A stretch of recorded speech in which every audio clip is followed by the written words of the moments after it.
Bab 186. Su Jingwen melihat artefak sihir penguji bakat tetapi tidak mengulurkan tangannya untuk mengujinya. Dia tahu bakatnya, di seluruh benua Luo Yue, mungkin tidak ada yang lebih baik darinya. Kalau tidak, dia tidak akan menjadi orang pertama yang naik ke alam abadi dalam waktu sesingkat itu. Orang-orang ini datang untuk menguji bakatnya dengan jelas untuk menerima anggota sekte. Jika mereka menemukan bakatnya sangat bagus, mereka pasti tidak akan melepaskannya begitu saja. Letakkan tanganmu ke dalam artefak abadi yang menguji. Itu dapat menguji bakat dan usiamu untuk menentukan bakatmu. Kultivator gemuk itu tersenyum pada Su Jingwen. Maaf, aku tidak ingin bergabung dengan sekte-sekte ini. Suamiku ada di surga Gonghua. Aku hanya ingin pergi ke surga Gonghua untuk menemukan suamiku. Su Jingwen menggertakkan giginya dan berkata. Sebelum si abadi gemuk itu berkata apa-apa, seseorang di sampingnya tertawa, mencari pasangan Dao. Ada orang di mana-mana, mengapa harus lari ke surga Gonghua? Su Jingwen melotot ke arah orang itu dengan marah. Melihat ini, orang itu berkata, sudah kubilang, terus kenapa? Kau mau membunuhku? Aku ingin melihat bagaimana seorang Hollow Immortal yang baru saja naik pangkat akan membunuh seorang Golden Immortal, haha. Su Jingwen berbalik dan hendak pergi. Ia tahu bahwa ia tidak bisa mengalahkan siapapun di sini. Ditambah lagi, ia tahu bahwa tempat ini melarang perkelahian. Haha. Makhluk abadi itu tertawa lagi, kamu seharusnya tidak pergi mencari suamimu, serangga seperti dia mungkin sudah lama mati. Ada satu di sini.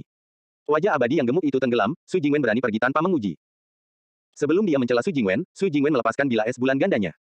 Beraninya orang ini mengutuk bahwa Ye Mo sudah mati. Kedua bila es itu membawa sinar es putih yang menembaki sang abadi yang tertawa. Melihat ini, semua orang menggelengkan kepala. Aturan di sini adalah para dewa yang kuat tidak boleh menyerang para kultivator yang baru naik pangkat. Jika seorang kultivator tingkat rendah berani menyerang seorang dewa di sini, mereka yang memiliki kekuatan tinggi tidak perlu menahan diri. Dia dapat menghadapi penyerang itu sesuka hatinya. Su Jingwen ditipu hingga menyerang, ini berarti orang ini dapat melakukan apa saja yang diinginkannya terhadap Su Jingwen. Krak-krak. Sang dewa emas baru saja melepaskan artefak sihirnya dengan santai dan bila es bulan ganda milik Su Jingwen pun patah. Melihat ini, Su Jingwen sangat cemas. Ye Mo memberinya bila-bila ini, yang memiliki makna lebih dari artefak sihir itu sendiri. Tepat ketika Su Jingwen ingin naik dan mengambilnya kembali, dia mendengar transmisi suara, kamu adalah seorang kultivator yang baru naik pangkat, cepatlah dan lari. Menyinggung makhluk abadi di sini sama saja dengan mencari kematian. Mendengar ini, Su Jingwen tiba-tiba menyadari, tempat ini bukan lagi wilayah kultivasi, melainkan wilayah abadi. Dia tidak punya hak untuk berbicara, dia hanya bisa menemukan Ye Mo terlebih dahulu. Memikirkan hal ini, Su Jingwen dengan paksa berbalik dan terbang keluar. Dewa emas ini menunggu Su Jingwen datang dan mengambil artefak sihirnya lalu menyerangnya. Dengan cara ini, sepertinya Su Jingwen yang memulai semua ini. Namun, Su Jingwen tiba-tiba mengubah arah dan terbang keluar dari istana kenaikan abadi. Dewa emas itu tercengang dan diusir, kultivator gemuk itu juga diusir. Melihat ini, orang-orang lain dari istana kenaikan abadi semuanya terbang keluar. Bagaimana mungkin Su Jingwen tidak tahu bahwa dia sedang dalam masalah besar sekarang? Dewa abadi yang menyerangnya sudah mencengkeramnya. Pada saat ini, dia melihat sebuah prasasti besar di luar, prasasti itu bertuliskan, Sekte Abadi Mo Yue, menyambut semua kultivator kenaikan abadi dari benua Luo Yue. Su Jingwen menyerbu tanpa ragu-ragu dan meraih salah satu sudut tablet sambil berkata dengan keras, aku seorang kultivator Sekte Abadi Mo Yue. Dewa emas melihat ini dan berhenti menyerang tetapi mencibir, Sekte Dewa Mo Yue hanya menerima kultivator benua Luo Yue, apa hubungannya dengan ini? Tempat, kamu berani menyerangku di istana kenaikan abadi, aku harus membawamu pergi. Dewa pertama yang bertanya pada Su Jingwen menatapnya dan bertanya, bukankah kau bilang kau berasal dari benua Sen Qiong? Bagaimana mungkin kau berasal dari benua Luo Yue sekarang? Su Jingwen kehilangan kata-kata. Dewa abadi itu menggelengkan kepalanya, dia yakin bahwa Su Jingwen hanya ingin melarikan diri dari dewa emas ini dan mengatakan bahwa dia berasal dari benua Luo Yue. Sekte Dewa Mo Yue memang dominan, tetapi mereka tidak akan ikut campur dalam hal seperti itu. Melihat orang abadi dari Sekte Mo Yue Immortal menggelengkan kepalanya, Su Jingwen putus asa. Dia tahu bahwa Ye Mo mungkin yang mendirikan sekte ini. Dia dengan cepat berkata, suamiku bernama Ye Mo, karena kamu dari Sekte Mo Yue Immortal, kamu pasti mengenalnya. Yang membingungkan Su Jingwen adalah bahwa sang dewa menggelengkan kepalanya, maaf, aku benar-benar tidak mengenal Ye Mo. Orang-orang kecil tahu bahwa Ye Mo adalah pemimpin Sekte Mo Yue. Bahkan Lu Feng baru mengetahuinya kemudian. Haha, teruslah mengarang cerita. Sang dewa emas tertawa. Kau partner Dao saudara Ye. Sebuah suara gembira menyela perkataan sang dewa emas. Su Jingwen segera berkata, ya, Qian Bei, rekan Tao Wan Bei benar-benar Ye Mo. Dia menyuruhku untuk menunggunya di surga Gonghua. Bukti apa yang kau miliki? Terdengar suara lain. Seorang pria berwajah persegi mendarat di hadapan semua orang. Tidak seorang pun dapat mengetahui kekuatan orang ini. Qian Bei, wanita ini baru saja naik ke surga dan berani menyerang para dewa di istana kenaikan abadi. Apa yang dia katakan penuh dengan kebohongan. Dewa emas ini berkata dengan cepat. Minggir. Pria itu berteriak pada dewa emas abadi. Su Jingwen segera mengeluarkan kartu kristal dan berkata, Qian Bei, ini adalah gambar suamiku. Lelaki itu bahkan tidak mengambilnya dan hanya memindai dengan indera spiritualnya sebelum tertawa, itu memang nyata, kamu bisa menyimpannya. Saudara Ye, akhirnya aku membantumu sedikit. Pria berwajah persegi itu berkata kepada Su Jingwen, namaku Yin Hui, kau bisa memanggilku dengan namaku. Aku berteman dengan Ye Mo, dia selalu membantuku. Kali ini aku datang untuk bergabung dengannya, tetapi aku tidak menyangka bisa membantunya, ini hebat. Di antara teman-teman yang Ye Mo kenal, Yin Hui adalah yang paling misterius tetapi dia merupakan teman yang baik.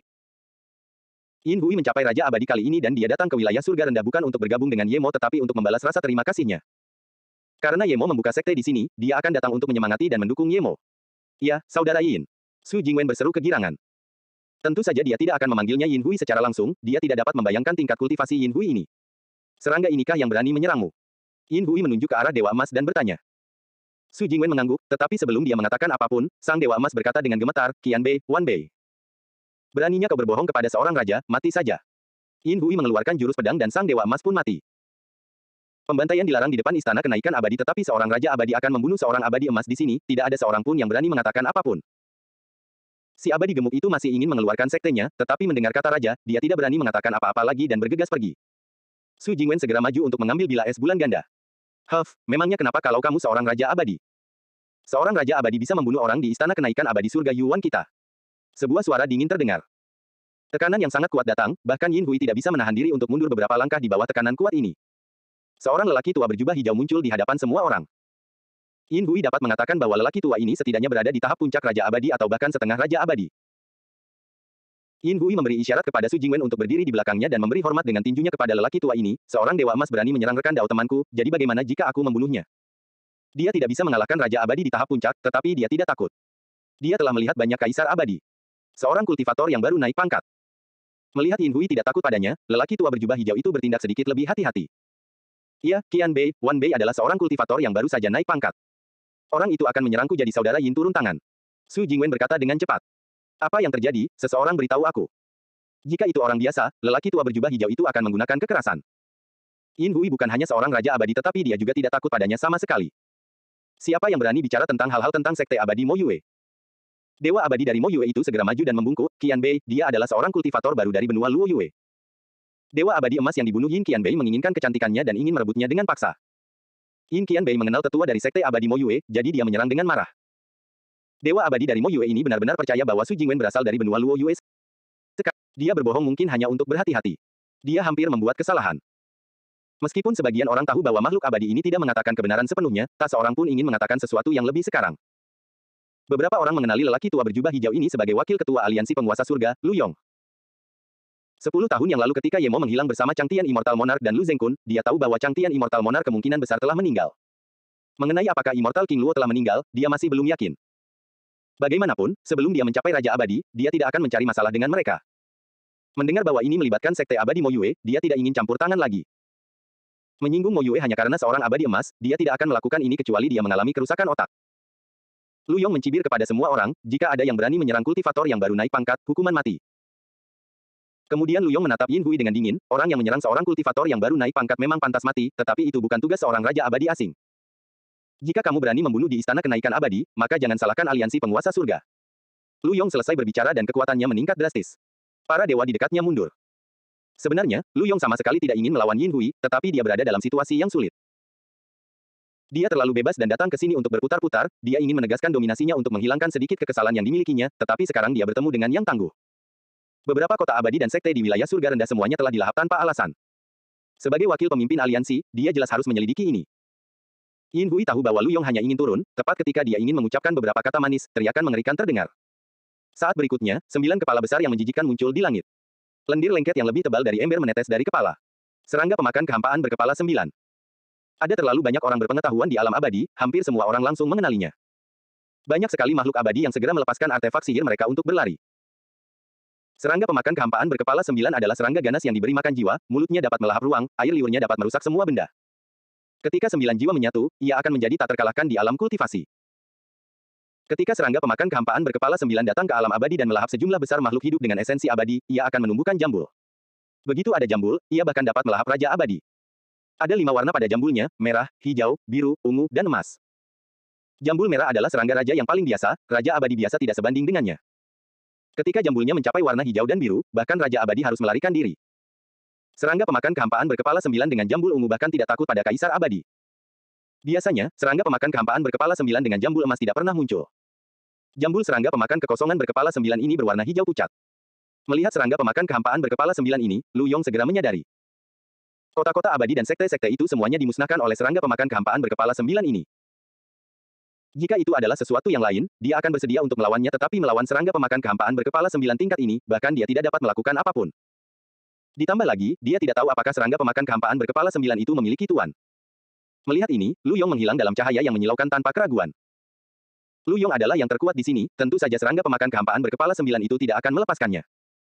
Kepala-kepala lainnya dihisap dengan santai di kota abadi dan kemudian diusir dalam sosok hitam. Begitu melihat serangga pemakan kehampaan berkepala 9, Yin Hui tahu semuanya sudah berakhir. Melawan serangga pemakan kehampaan berkepala 9 seperti itu, tidak ada jalan keluar kecuali kematian. Dia siap memberikan pukulan telak kepada serangga pemakan kehampaan berkepala 9 itu sebelum dia mati namun sebaliknya serangga pemakan kehampaan berkepala 9 itu mengejar Raja Abadi berjubah hijau itu. Bahkan dengan hisapannya yang biasa, 60% dari makhluk abadi di darat telah menghilang. Mereka yang mampu bertahan hidup sebagian besar adalah makhluk abadi yang hebat. Yin Hui tahu bahwa setelah serangga pemakan kehampaan berkepala 9 membunuh Lu Yong, ia akan kembali ke kota ini dan melahap semua orang. Yin Hui mengeluarkan sebuah rune dan guci itu langsung menyelimuti Su Jingwen. Dia juga menepuk sebuah rune. Dua lampu yang menyilaukan menyala dan keduanya menghilang dari kota. Banyak sekali makhluk abadi yang mengeluarkan rune transmisi dan pergi. Lu Yong terbang seperti orang gila, tetapi serangga pemakan kehampaan berkepala 9 ini lebih cepat darinya. Melihat bahwa dia tidak bisa melarikan diri, Lu Yong berhenti dan berbalik sambil melepaskan lampu kuning. Lu Yong mengaktifkan beberapa ratus api kuning. Saat pertama kali muncul, api itu hanya seukuran ibu jari, tetapi saat mendekati serangga pemakan kehampaan berkepala 9, api itu seukuran lengan dan membesar. Kemudian, beberapa ratus lampu kuning lagi lahir. Serangga pemakan kehampaan berkepala 9 itu tidak menyangka Lu Yong memiliki kekuatan seperti itu. Ia tersapu oleh beberapa cahaya kuning dan beberapa lubang berdarah muncul di kepalanya. Serangga pemakan kehampaan berkepala 9 itu menjadi marah dan meraung sambil menyemburkan kabut air hitam yang tak terhitung jumlahnya. Lampu kuning segera redup dan wilayah Raja Abadi Lu Yong lumpuh karenanya.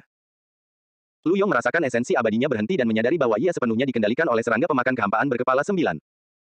Serangga pemakan kehampaan berkepala 9 ini jauh lebih kuat dari yang ia duga. Lu Yong tidak berani untuk terus bertarung, ia membakar esensi abadi dan menggunakan teknik mobilitas. Begitu dia pergi, kepala besar yang jelek itu menggigit. Masih ada jarak di antara keduanya namun saat serangga pemakan kehampaan berkepala 9 menggigit, Lu Yong dan ruang di antara mereka menghilang. Melahap angkasa, itulah kata-kata terakhir Lu Yong. Serangga pemakan kehampaan berkepala 9 itu tidak berhenti sama sekali dan kembali ke kota abadi Sihao. Para makhluk abadi yang tidak lolos semuanya dilahap habis. Dalam waktu singkat, kota abadi Sihao yang populer itu seperti kota hantu. Di istana kenaikan abadi di kota lain, Yin Hui berkata dengan putus asa kepada seorang abadi yang misterius, segera bawa Su Jingwen ke sekte abadi Mo Yue dan beritahu beberapa raja abadi bahwa serangga pemakan kehampaan berkepala 9 telah muncul. Aku punya sesuatu yang mendesak dan harus pergi. Abadi yang sulit dipahami ini adalah kultivator yang menunggu di istana kenaikan abadi ini untuk para kultivator benua Luo Yue. Yin Hui putus asa, ia harus menyampaikan berita ini ke domain surga agung. Untungnya ia tahu ada formasi teleportasi ke domain surga tengah dan itu ada di surga angin ekstrim.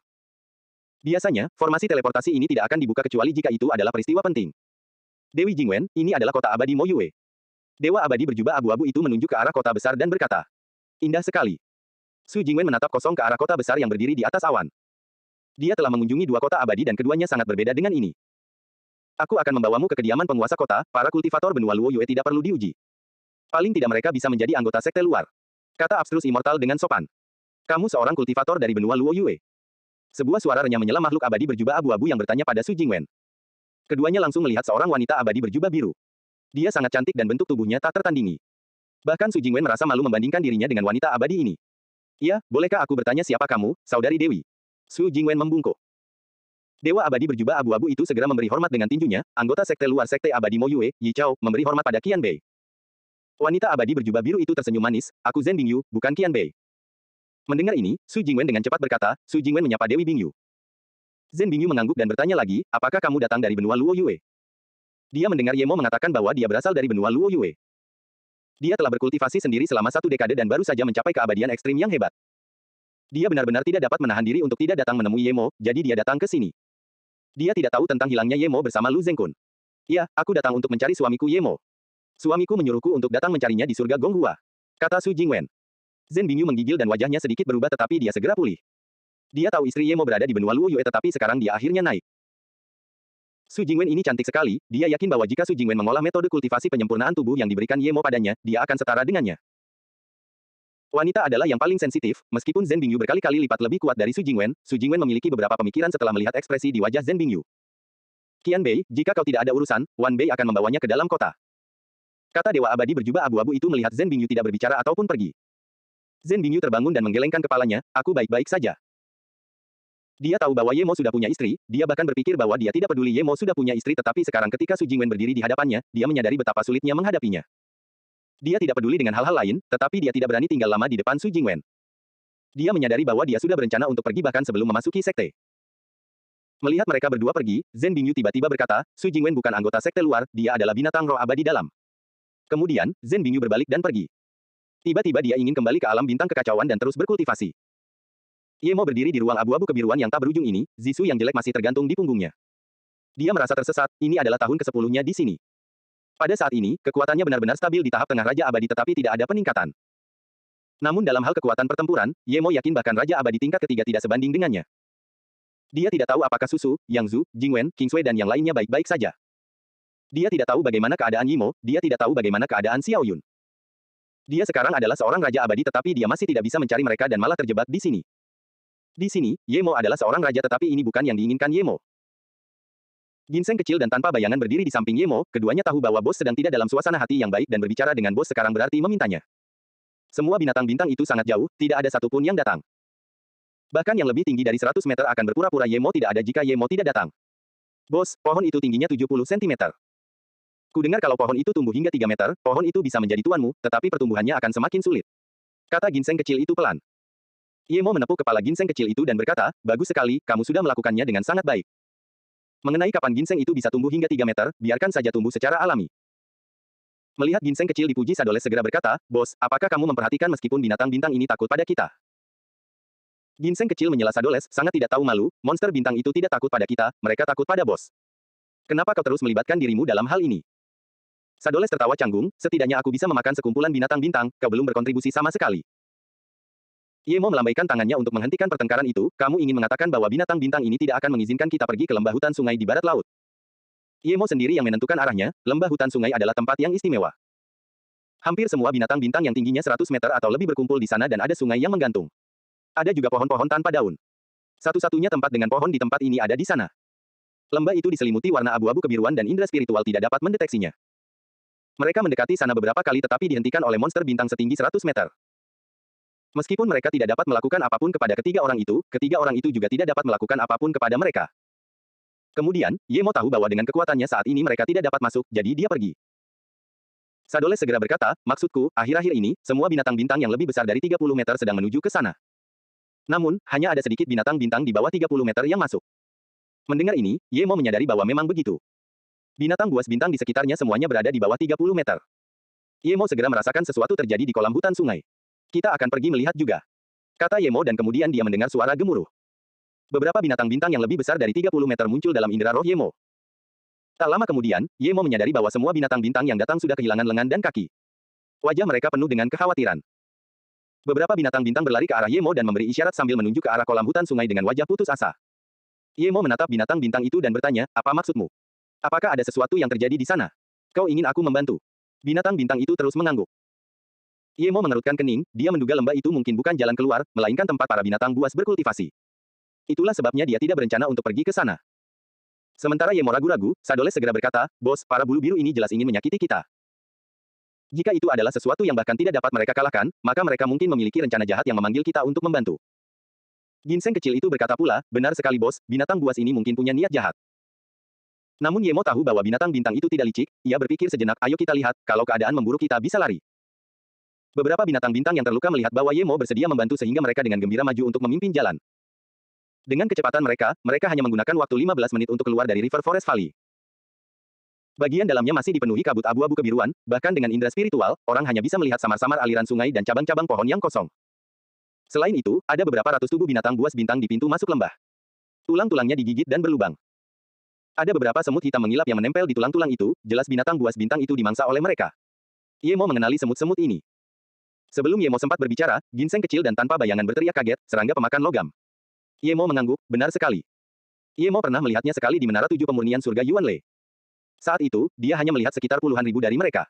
Mereka dari tingkat 3 hingga tingkat 5. Dengan kekuatannya, dia hanya bisa bersembunyi di samping sementara mereka terbang.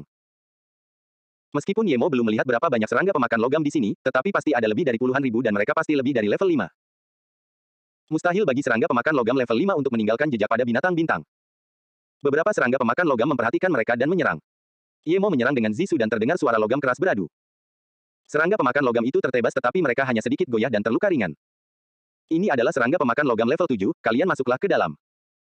Ye Mo segera tahu bahwa ini bukanlah hal yang bisa dilakukan oleh ginseng kecil dan tanpa bayangan. Kalau jumlahnya sedikit saja tidak apa-apa, tetapi kalau jumlahnya terlalu banyak, yang tidak punya bayangan pun harus menunggu kematian. Tidak heran kalau binatang buas bintang ini akan dilahap habis. Jika serangga pemakan logam tingkat 7 menyerang bersama-sama, bahkan binatang buas bintang yang paling kuat pun harus mati. Karena itu adalah serangga pemakan logam, Ye Mo tidak terlalu khawatir.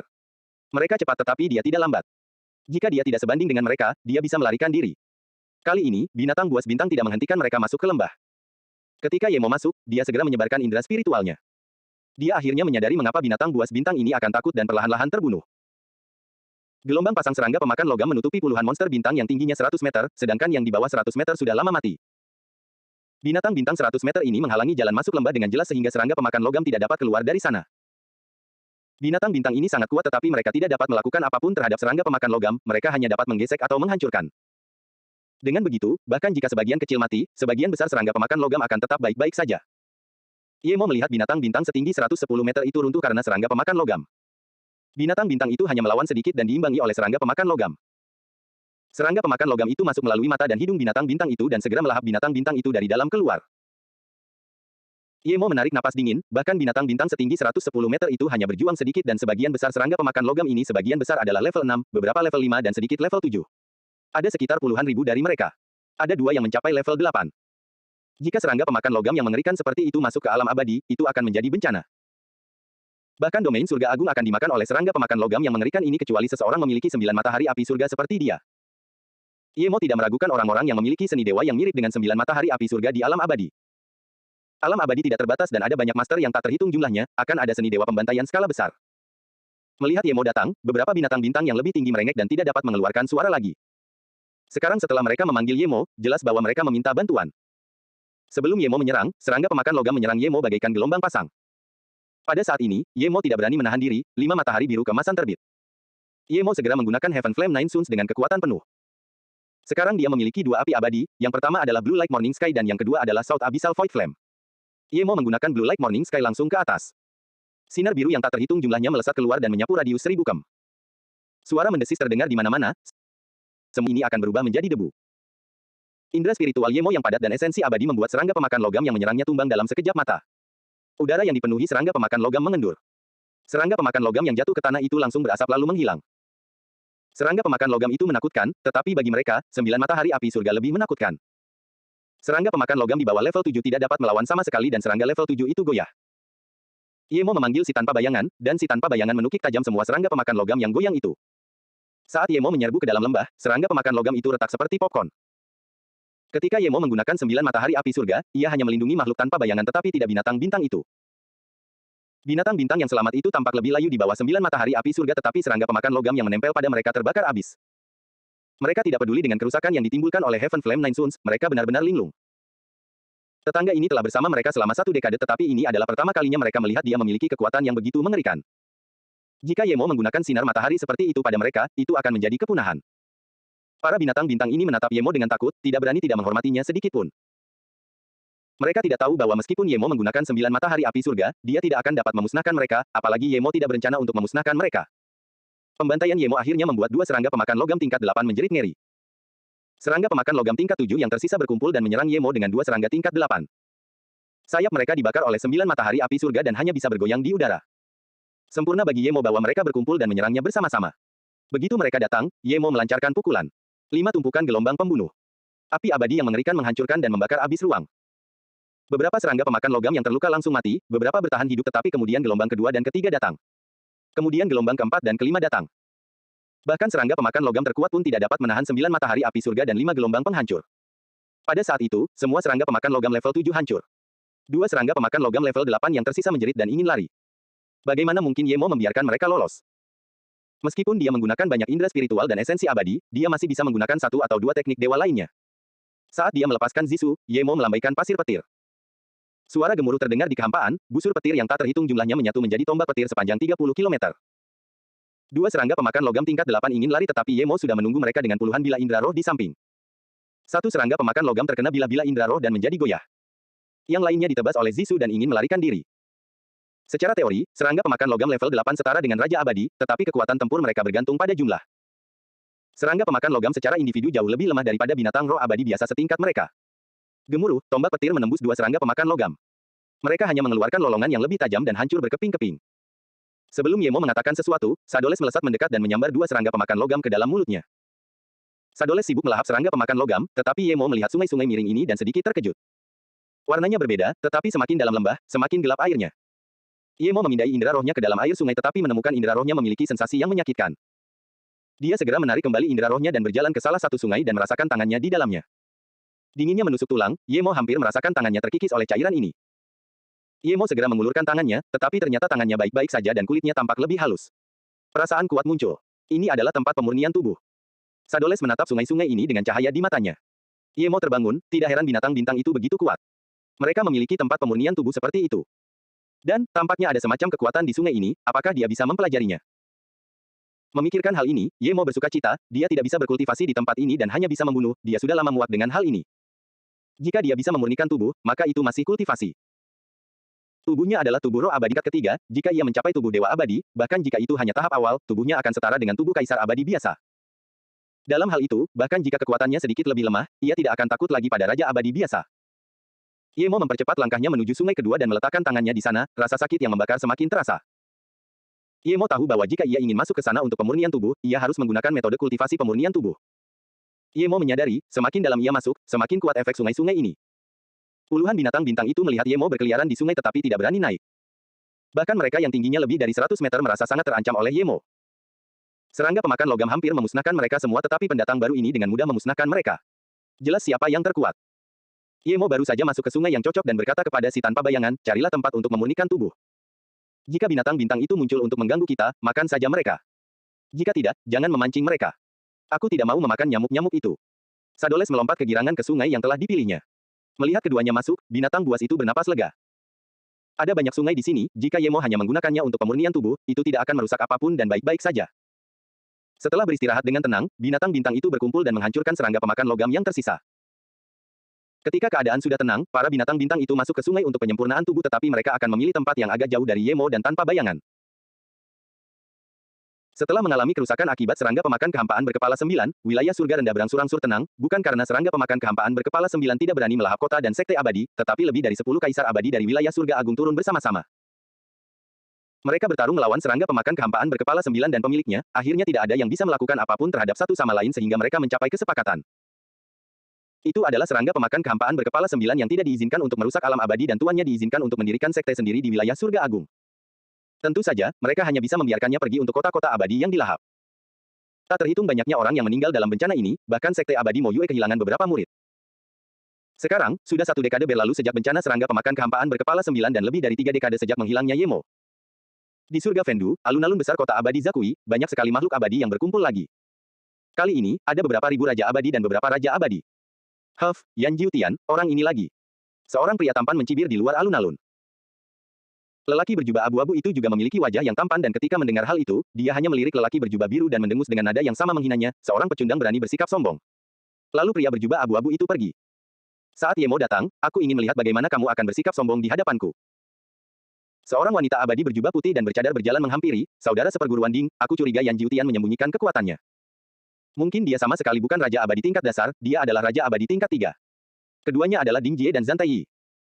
Karena Yemo menyebutkan Yan Jiutian dan Ding Jie tidak dapat menemukan lawan, tetapi dia kebetulan menemukan Yan Jiutian. Jadi, keduanya bertarung tanpa mengatakan apapun. Ding Jie tak tertandingi di ranah surga agung, tetapi dia tidak bisa mengalahkan Yan Jiutian.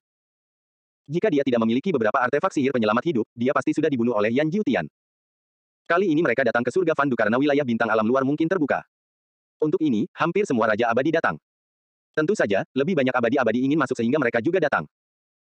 Ding Jie mengangguk tetapi setelah beberapa saat dia berkata, setelah kembali dari wilayah bintang, aku akan mencari Yemo. Yemo berkata dia akan pergi ke wilayah bintang kekacauan, aku ingin tahu apakah dia pergi. Tepat ketika Zhan Taiyi ingin menjawab, lebih dari 10 sosok mendarat di panggung tinggi di tengah alun-alun. Kebanyakan makhluk abadi mengenal orang yang memimpin, yaitu salah satu dari 4 Kaisar Agung Feng Kong. Di belakangnya ada Wei Feng dan Kaisar Agung Long River. Begitu Kaisar Agung Feng Kong keluar, para dewa di alun-alun terdiam. Kaisar Agung Feng Kong mengangguk dengan gembira dan berkata dengan keras, banyak hal telah terjadi akhir-akhir ini. Hanya beberapa dekade yang lalu kami menemukan wilayah surga kecil yang memungkinkan banyak makhluk abadi-abadi yang telah terjebak untuk mencapai Raja Abadi. Dan sekarang dalam waktu singkat, kami menemukan pintu masuk ke wilayah surga lainnya. Tentu saja, itu mungkin bukan alam bintang, tetapi berdasarkan kekacauan Qi yang keluar darinya, sangat mungkin itu adalah pintu masuk ke wilayah bintang alam luar. Orang-orang di bawah langsung heboh terutama beberapa tahapan puncak Raja Abadi dan tahapan puncak keabadian agung. Semua orang tahu bahwa ada pintu masuk ke alam bintang kekacauan dari alam surga menengah ke bawah dan alam surga agung, dan masuk dari tiap pintu masuk menghasilkan pemandangan yang berbeda. Tetapi selama bertahun-tahun yang tak terhitung jumlahnya, orang-orang belum pernah melihat domain sat alam luar. Jika domain bintang alam luar adalah 9 tingkat dari 36 domain kekacauan, maka domain bintang yang belum digali ini akan memiliki harta yang tak terhitung jumlahnya. Kaisar Agung Feng Kong melambaikan tangannya, semuanya, tenanglah. Pusaran air hitam itu mungkin tidak mengarah ke alam bintang kekacauan, kami hanya menduga begitu. Ada beberapa hukum di dalamnya, yang akan sangat menolak Kaisar Abadi atau Raja Abadi yang telah menguasai hukum. Jadi, hanya orang-orang yang belum menguasai hukum yang diizinkan masuk. Mendengar ini, Yan Jiutian mengerutkan kening, dia tidak tahu apakah dia bisa masuk. Kekuatannya kembali ke tahap tersier Raja Abadi dan hukum ruangnya menjadi lengkap tetapi karena dia tidak berada pada kondisi kultivasi itu, hukumnya tidak dikuasai. Dia harus masuk ke sini jika itu adalah wilayah bintang di alam luar. Di sana akan ada banyak sekali kekayaan. Dia tidak kekurangan metode kultivasi tetapi sumber daya kultivasi. Tentu saja, jika ini bukan pintu masuk ke wilayah bintang, maka akan ada bahaya yang mengintai di sana. Adapun bahaya apa yang mengancam, kamu sendiri yang akan bertanggung jawab. Nada bicara Kaisar Agung Feng Kong menjadi dingin. Bagaimana mungkin kita para kultivator takut akan bahaya? Jika kita selalu takut akan bahaya, lebih baik kita bersembunyi di rumah. Kaisar Agung Feng Kong berkata dan orang-orang segera menurutinya. Kemudian, Kaisar Agung Feng Kong melemparkan bola kristal besar yang memperlihatkan pintu masuk pusaran air. Jika Ye Mo ada di sini, dia akan melihat bahwa pusaran air ini jauh lebih besar daripada yang dia masuki. Pusaran air itu sangat hitam, tetapi berputar jauh lebih lambat daripada yang dia masuki. Ketika para dewa melihat pusaran air hitam itu, Kaisar Agung Feng Kong berkata lagi, pada saat yang sama, saya perlu mengingatkan semua orang bahwa menurut perhitungan kami, pusaran air ini akan berputar ke arah yang berlawanan hanya setelah 12 tahun. Saat itulah semua orang bisa keluar jadi sebelum Anda masuk, Anda perlu berpikir dengan hati-hati. Bagi sebagian besar petani, 12 tahun hanyalah sekejap mata, tidak ada apa-apanya.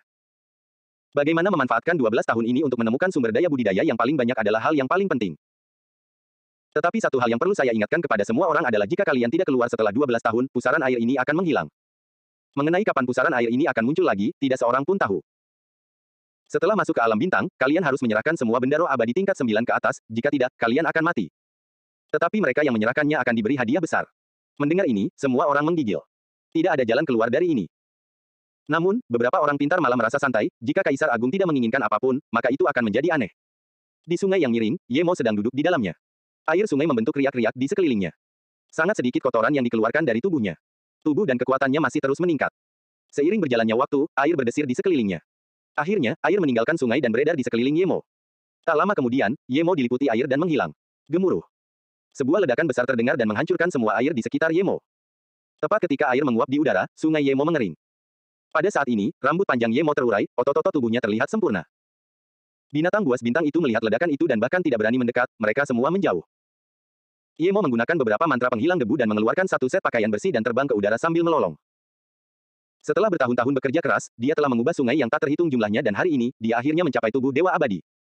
Bahkan di alam abadi, tubuh Dewa Abadi sangat langka. Meskipun secara teori, tubuh Kaisar Abadi setara dengan tubuh Dewa Abadi, tetapi kemampuan pemulihan dan pertahanannya lebih lemah daripada tubuh Dewa Abadi. Mencapai tubuh Dewa Abadi berarti Ye Mo memiliki kekuatan untuk berdiri teguh di alam abadi. Bahkan melawan Kaisar Abadi, dia akan memiliki peluang untuk lolos. Ditambah lagi, Ye Mo mempelajari hukum baru di sungai, yaitu hukum daya. Pada zaman dahulu, hukum kuasa merupakan hukum paling dasar dan sederhana di alam abadi, tetapi hukum kuasa merupakan hukum tersulit untuk mencapai tingkat tertinggi. Dalam semua cara pembenaran Tao, pembenaran melalui kuasa merupakan hukum tersulit. Tidak seorang pun pernah berhasil. Mudah untuk mempelajari hukum pangkat, tetapi sulit untuk mencapai penguasaan awal. Seiring berjalannya waktu, hanya sedikit orang di alam abadi yang mempelajari hukum pangkat. Akhirnya, hukum pangkat menghilang. Sampai hari ini, Ye Mo akhirnya mempelajari hukum daya di ruang abu-abu kebiruan ini.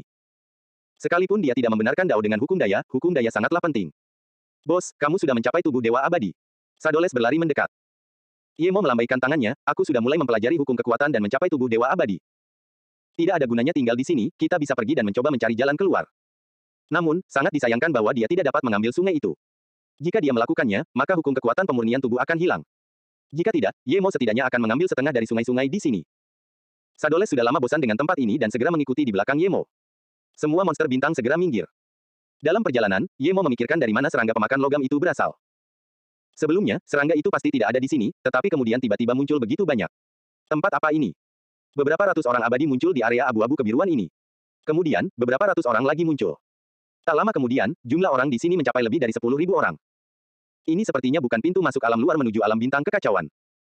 Tidak harus juga, saat pertama kali masuk ke alam bintang kekacauan, warnanya juga abu-abu kebiruan seperti di sini.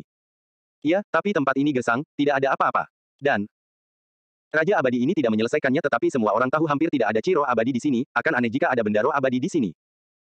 Kebanyakan orang menduga bahwa ini mungkin bukan pintu masuk ke alam bintang kekacauan, melainkan dimensi independen. Mengenai bahaya apa saja yang ada, tidak ada yang mau mencobanya terlebih dahulu. Lihat, apa itu binatang roh abadi? Seorang puncak keabadian menunjuk kedua binatang bintang dan berkata dengan kaget. Binatang roh abadi tingkat apa mereka? Tidak tahu, mereka ditutupi bulu biru dan tampak sangat kuat. Aku akan pergi melihatnya. Seorang makhluk abadi tingkat 3 terbang keluar dari kerumunan dan mendekati dua binatang bintang. Dua makhluk abadi lainnya juga mengikuti dengan hati-hati. Melihat makhluk abadi yang agung ini mendekat, kedua binatang bintang itu segera berlari. Mereka memiliki perasaan sadar bahwa orang-orang yang datang itu seperti Yemo. Melihat ini, makhluk abadi-abadi itu segera melepaskan artefak sihirnya.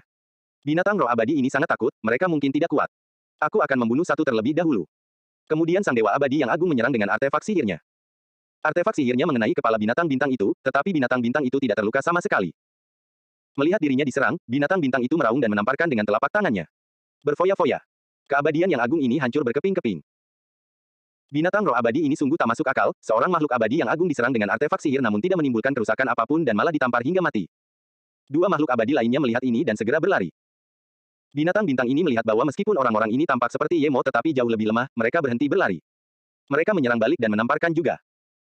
Kedua makhluk abadi yang agung ini bahkan tidak dapat melepaskan diri dari ikatan kekuatan binatang bintang dan langsung ditampar sampai mati. Kemudian kedua binatang bintang itu menyerbu ke tengah kerumunan, akhirnya seseorang di antara kerumunan itu mengenali dan berteriak, ini adalah binatang bintang, kulit mereka sangat tebal, artefak sihir biasa tidak dapat melukai mereka sama sekali. Mereka tinggal di alam perbatasan, mereka tidak mengolah esensi abadi maupun indera spiritual, tetapi mereka memiliki kekuatan yang sangat kuat. Gemuruh. Telapak tangan seekor binatang bintang beradu dengan artefak sihir milik seorang raja abadi. Kali ini, binatang bintang yang tingginya kurang dari 30 meter itu terhempas. Namun, binatang bintang itu tidak terluka sama sekali. Namun, keduanya menyadari bahwa ada orang yang dapat mengalahkan mereka di sini sehingga mereka mundur dan menghilang. Untung saja mereka pergi, hal ini terlalu menakutkan. Mereka yang berada di bawah Raja Abadi pasti akan menemui ajal. Seorang abadi-abadi berkata dengan ketakutan. Raja Abadi yang memukul binatang bintang itu berkata dengan berat, kamu sama sekali tidak mengerti binatang bintang, mereka muncul berkelompok. Mereka akan sangat banyak. Mungkin hanya ada 2 di sini, tetapi yang datang pasti jauh lebih banyak dari kita. Dan Raja Abadi ini berubah menjadi nada yang lebih serius, kudengar ada binatang bintang yang lebih besar dari 30 meter, jika kita bertemu dengan mereka, akan sangat sulit bagi kita untuk lari. Tetapi kudengar binatang bintang biasanya sangat ganas dan tidak akan pernah mundur. Sangat aneh bahwa keduanya mundur. Mendengar ini, para dewa terdiam. Jika memang begitu, mereka tidak akan memikirkan berapa banyak ramuan roh abadi yang harus dikumpulkan dalam 12 tahun ini, tetapi bagaimana mereka bisa bertahan hidup. Sekarang, hampir semua orang telah diteleportasi. Setelah berdiskusi, sebagian besar orang mulai memikirkan jalan keluar. Pertama, ada monster bintang di mana-mana, kedua ini bukan wilayah bintang yang kacau. Kita harus segera meninggalkan tempat ini dan mencari tempat yang aman terlebih dahulu. Seseorang menyarankan, pergi. Di habitat binatang bintang, ada binatang bintang di mana-mana. Kita sangat beruntung karena hanya ada 2 di sini. Seorang raja abadi berkata dengan nada menghina. Begitu dia berkata demikian, dia melihat beberapa ribu monster bintang menyerbu mendekat. Mendengar ini, semua orang menjadi tegang pikirannya. Jangan khawatir, bentuk tim dan serang dengan artefak sihir. Serang satu persatu, kita punya banyak orang. Semua raja abadi memperluas wilayah kekuasaan raja abadi kalian untuk menghentikan monster bintang ini. Salah satu raja abadi tingkat dasar langsung berteriak. Orang terkuat di sini hanya berada di tahap dasar raja abadi dan mereka yang bisa masuk tidak mencapai penguasaan hukum yang hebat. Dengan ini, orang-orang mulai membentuk tim. Ada sekitar 20.000 orang di sini, dan 5 raja abadi. Ada 2.000 raja abadi dan sisanya adalah makhluk abadi-abadi. 20.000 orang bertempur dengan beberapa ribu monster bintang. Artefak sihir hancur, esensi abadi meledak di mana-mana. Ada banyak dewa abadi dan raja abadi yang ditampar sampai mati tanpa henti, tetapi ada juga binatang buas bintang yang terbunuh. Meskipun monster bintang itu kuat, sebagian besar monster bintang yang datang tingginya tidak lebih dari 30 meter. Kelemahan mereka jelas, para abadi ini segera menemukan titik lemah binatang bintang setelah beberapa pertempuran. Saat semua orang menyebarkan pengalaman ini, medan perang pun condong ke arah para makhluk abadi. Karena semakin banyak binatang bintang yang mati, mereka akhirnya tidak dapat menahan diri untuk mundur. Tak lama kemudian, sisa monster bintang itu lenyap, meninggalkan daratan yang porak-poranda dan setumpuk mayat. Pertarungan ini berlangsung singkat, tetapi beberapa ratus makhluk abadi tewas. Sementara itu, hanya beberapa ratus binatang bintang yang tewas dan ini karena binatang bintang yang tingginya lebih dari 30 juta tidak datang. Kalau tidak, setidaknya setengah dari makhluk abadi di sini akan mati. Benda-benda ini sangat kuat, jumlah kita sangat banyak dan kita hanya menang tipis. Sepertinya kita tidak bisa berjalan sendiri, kita harus bertindak bersama. Seorang raja abadi terengah-engah. Menurutku tidak sesederhana itu. Raja abadi terkemuka mengerutkan kening, beberapa ribu binatang bintang tidak banyak di wilayah perbatasan, itu sedikit.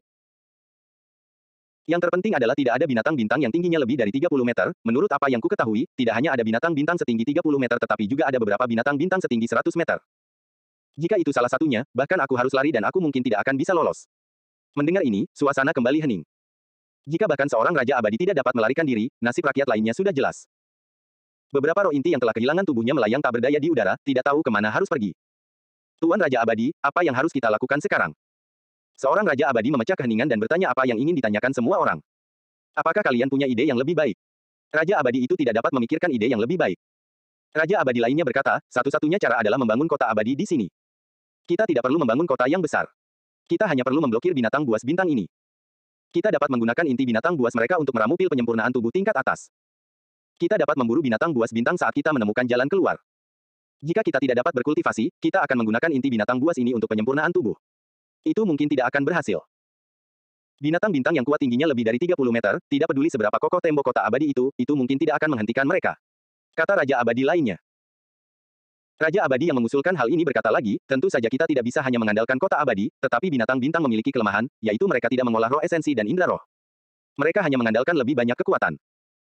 Jika kita menyiapkan sejumlah besar formasi ilusi dan formasi siluman atau bahkan formasi transmisi, kita akan baik-baik saja. Hampir semua orang menyetujui saran ini. Dengan harapan muncullah motivasi. Para makhluk abadi ini segera mulai membangun sebuah kota. Dengan 20.000 orang membangun sebuah kota dan yang terlemah adalah makhluk abadi yang sangat abadi, kota abadi ini dibangun dengan kecepatan yang sangat tinggi. Tentu saja, tembok kota tidak dibangun dengan bahan-bahan terbaik tetapi formasinya dibangun dengan bahan-bahan yang bagus. Yemo sedang mencari jalan keluar. Yemo melihat binatang buas bintang menjauh tetapi dia berhenti. Dia menemukan banyak binatang buas bintang terluka. Itu tampak seperti luka artefak sihir. Apakah ada orang yang datang ke sini? Atau Kaimi? Memikirkan hal ini, Yemo segera menghampiri binatang bintang yang terluka dan menangkapnya. Semua binatang bintang di sini mengenali Yemo dan tak berbayang, melihat Yemo menangkapnya, dia tidak berani bergerak sama sekali. Yemo memeriksa lukanya dengan hati-hati, itu memang disebabkan oleh artefak sihir. Benar-benar terlihat seperti orang asing yang datang, ini bukan ulah Kaimi. Mereka terluka oleh berbagai artefak sihir. Aku akan pergi melihatnya. Yemo meninggalkan binatang buas bintang itu. Tak lama kemudian, Yemo melihat sebuah kota abadi tengah dibangun dan ada berbagai macam formasi di luarnya. Benar-benar ada orang di sini. Yemo tidak tahu dari mana mereka berasal dan hendak pergi mencarinya. Bos, itu Kaimi si tua bangka itu. Seru Sadoles. Pada saat yang sama, Yemo juga menemukan Kaimi. Tanpa ragu, dia menyerang Kaimi. Kaimi juga segera melihat ke arah Yemo, dia telah bersembunyi di sini selama beberapa dekade dan menemukan bahwa banyak orang tiba-tiba datang. Tanpa ragu, Kaimi mulai berlari. Dia tidak takut pada Yemo, dia yakin Yemo akan mengejarnya. Dia berpikiran sama seperti Yemo, untuk membunuhnya di tempat yang tidak ada seorang pun. Yemo dan Kaimi datang dan pergi dengan cepat.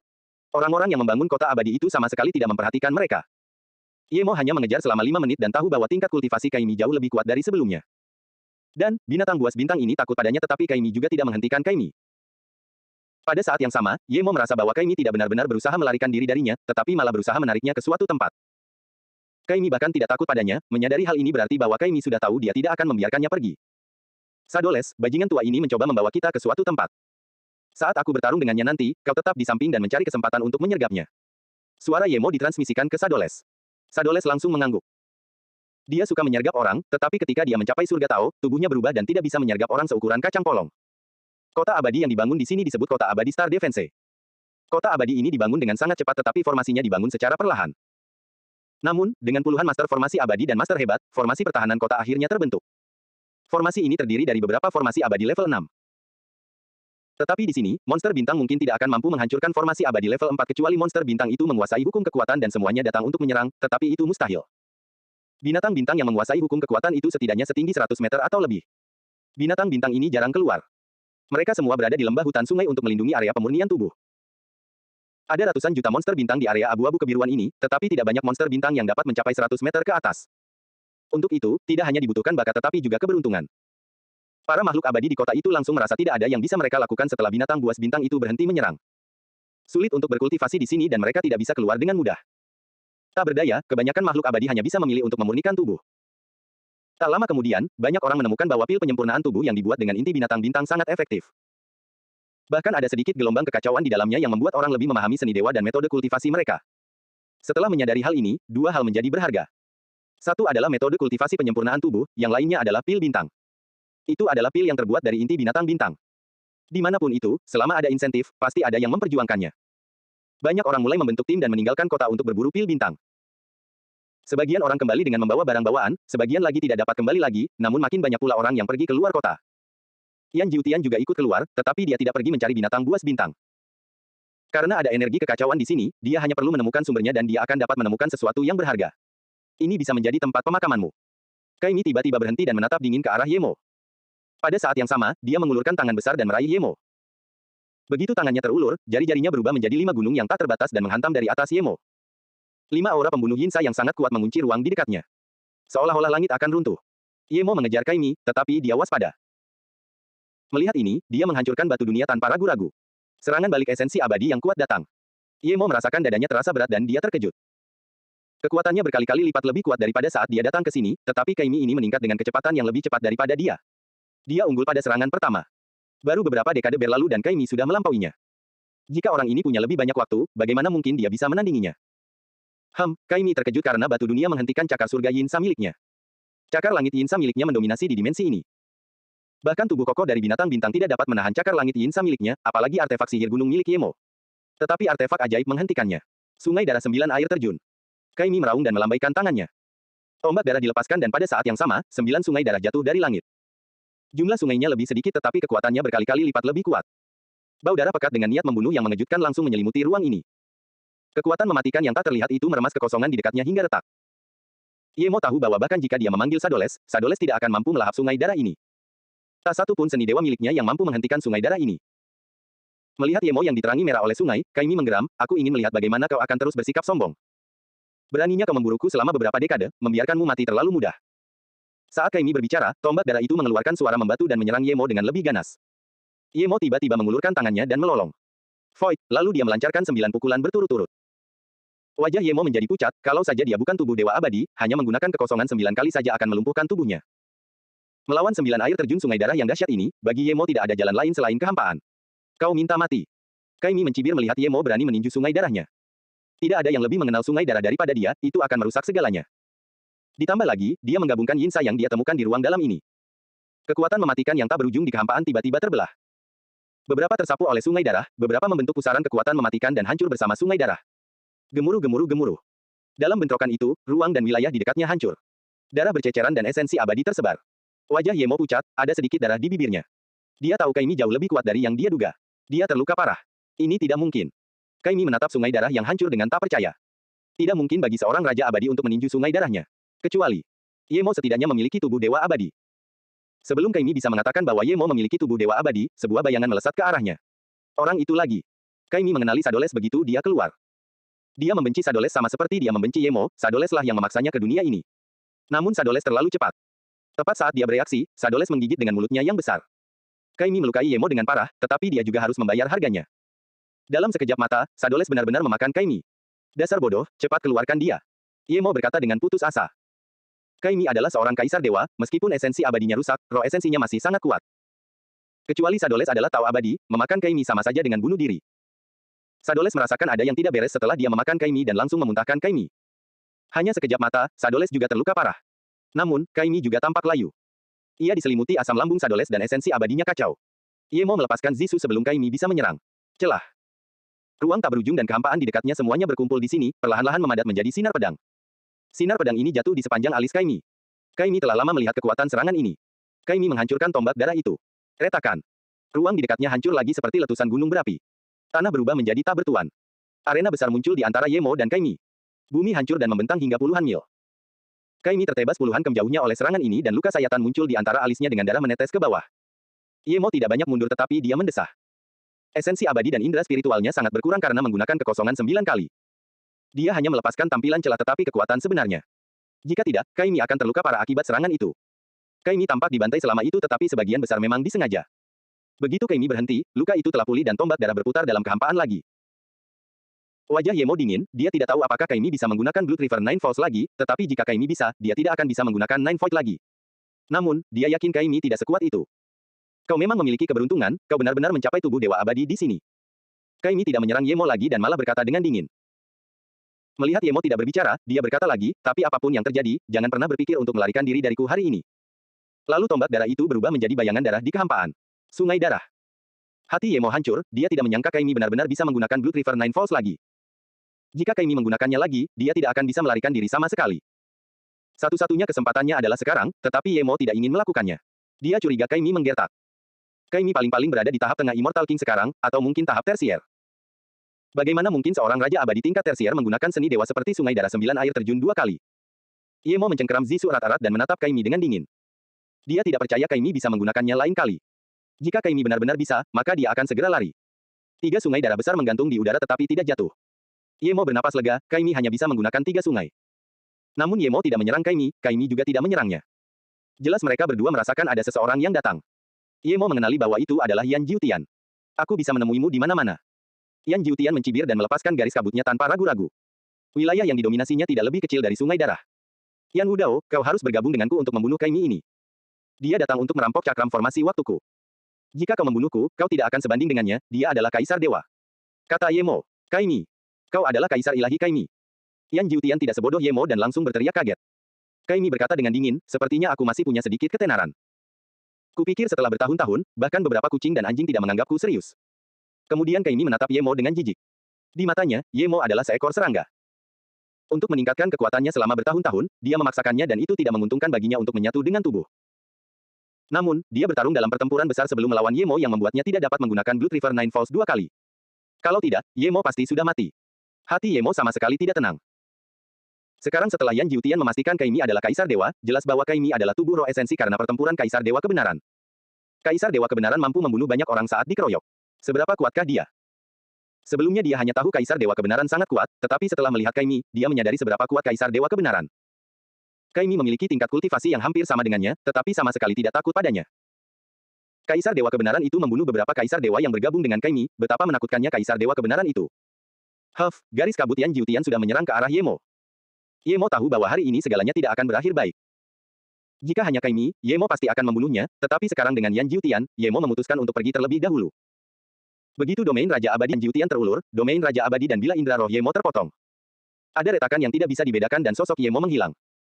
Jaring kabut Yan Jiutian jelas-jelas menyerang Ye Mo, tetapi ketika jatuh, jaring itu langsung jatuh ke arah Kai Mi. Ini bukan pertama kalinya dia bertarung dengan Ye Mo. Dia tahu bahwa bahkan jika dia menyerang dengan kekuatan penuh, dia tidak akan bisa membunuh Ye Mo atau menahannya. Namun, dia sangat mengenal Kai Mi ini. Dia adalah seorang kaisar dewa kuno dan sekarang memiliki tubuh lain dan tahu bahwa Ye Mo memiliki cakram pembentuk waktu. Dia harus membunuh satu hari ini. Dia tidak dapat membunuh Ye Mo yang licik, tetapi dia dapat mencoba menyergap Kai Mi ini. Bahkan rahasia seorang kaisar dewa saja sudah cukup baginya untuk menyerang. Gemuruh. Saat 3 sungai darah itu jatuh, jaring kabut milik Yan Jiutian berbenturan dengannya. Jaring kabut milik Yan Jiutian langsung terikat oleh sungai darah itu. Kai Mi juga berpikiran sama dengan Yan Jiutian. Dia juga mengenal Ye Mo dengan baik. Meskipun dia meremehkan Ye Mo, dia tahu kemampuan Ye Mo dengan jelas.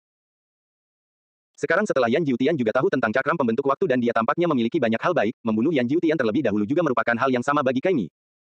Karena keduanya memiliki ide yang sama, artefak sihir mereka pun saling berbenturan. Hanya dengan bentrokan itu, Kai Mi menyadari bahwa Yan Jiutian ini tidak jauh lebih lemah dari Ye Mo. Dia pasti tidak bisa membunuh Yan Jiutian dalam kondisinya saat ini. Menyadari hal ini, Kai Mi sama sekali tidak ingin bertarung. Tombak darah itu berputar dan sungai-sungai darah meledak. Sementara itu, sosok Kai Mi langsung meredup. Jaring kabut Yan Jiutian langsung berubah menjadi tombak kabut halus dan menusuk sosok yang meredup itu sambil mengeluarkan darah. Setelah meninggalkan darah itu, Kai Mi menghilang seperti Ye Mo.